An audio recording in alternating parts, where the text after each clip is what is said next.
There are stories buried deep in the soil of America, stories so painful, so disturbing, that history tries its best to forget them. Stories of women whose names we will never know, whose voices were never recorded, whose lives were never truly their own. Tonight, we uncover a chapter of American history rarely taught, rarely spoken about, and almost never acknowledged for its full horror. A chapter where enslaved women were turned into breeding machines, forced to give birth to children who would never be theirs. Children born already enslaved. This is the forgotten story of America's slave breeding industry, a system built on cruelty, profit, and the destruction of black womanhood. The year was 1808. The United States officially banned the international slave trade, the importation of enslaved Africans into the country. But the cotton economy was booming. The tobacco industry depended on enslaved labor. The domestic plantation system was expanding at a speed no one had anticipated. Slaveholders faced a crisis. What happens when the economy relies on slave labor, but importing new enslaved people becomes illegal?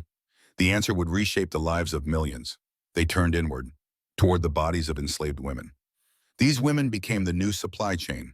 Their ability to give birth became the center of a multi-million-dollar domestic slave economy.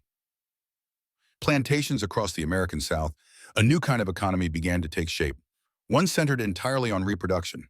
Enslaved women, once valued primarily for their physical labor, were now valued for something far more intimate, their fertility.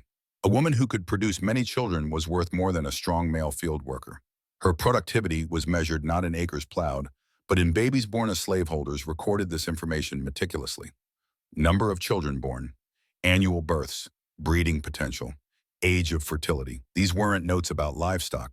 These were notes about human beings, mothers, daughters, young girls. Slaveholders even created charts projecting a woman's childbirth potential over her lifetime. In their ledgers, women were categorized as good breeder, likely breeder, poor breeder, infertile. A woman's worth was reduced to her reproductive organs. A woman's worth was reduced to her reproductive organ.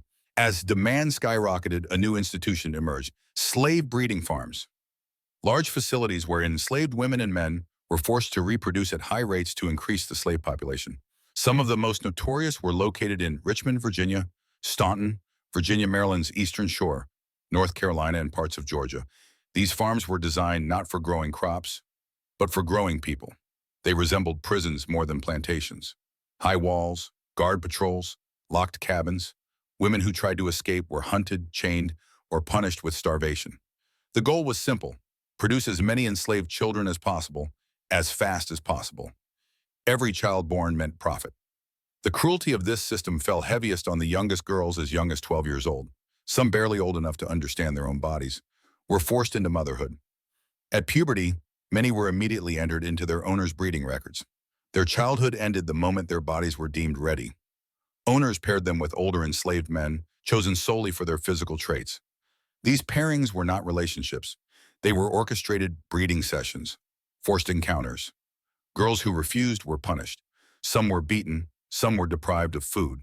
Some were tied in isolation with iron chains to correct their disobedience. And in many cases, the father of the child was the slave owner himself. Here is the same combined short version in clear, powerful English. Starting from part 5 onward, all merged into one single documentary segment. Combined short version, part 5 to 12, merged into one documentary section. Narrator. When the importation of enslaved people ended in 1808, plantation owners in the American South created a monstrous solution. Enslaved women would be forced to give birth to more enslaved children. This is the chapter history tries hardest to hide, and the one that scarred generations of black families. Enslaved women were turned into breeders. Their value was measured not by strength or skill, but by how many babies they could produce.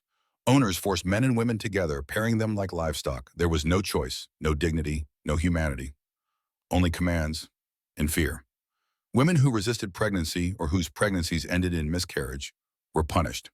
Whippings, food deprivation, being locked away, or worst of all, having their existing children taken and sold.